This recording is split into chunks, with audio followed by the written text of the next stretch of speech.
وهاجاك داوديال وزيرka arrimaha dibadda ee Soomaaliland mudane Cabdiraxmaan Daahir Aadan ayaa goor dhaweyd saxaafadda kula hadlay magaalada Minneapolis ee gobolka Minnesota. wasiirku waxa uu ka hadlay arrimo fara badan oo xasaasi ah oo ku saabsan Soomaaliland.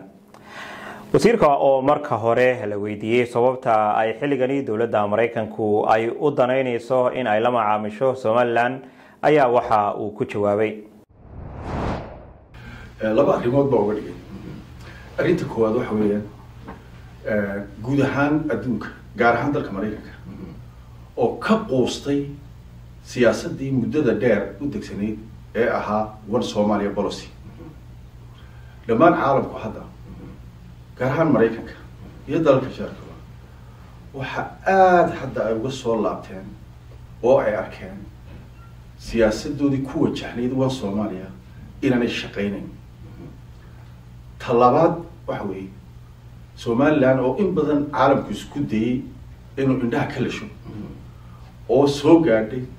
xaalad aan sinaba indhaha looga leelin doonin iyada oo muujisay inay tahay wadanka geeska ugu nabadgelyada fiican ugu istiraatijisan ugu dimuqraadiysan marka xaalad indhaha dambe looga leeliyo Soomaaliland ayaa meesha aan jirin تصدحات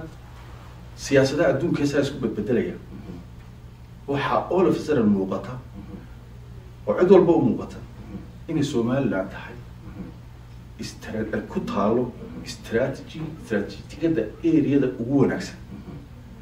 مركا ليلاك جيس كافريكا مركا حالة حجيرة إمك أوجد عدو البو حاول ضنينيسا حالكا الكتالو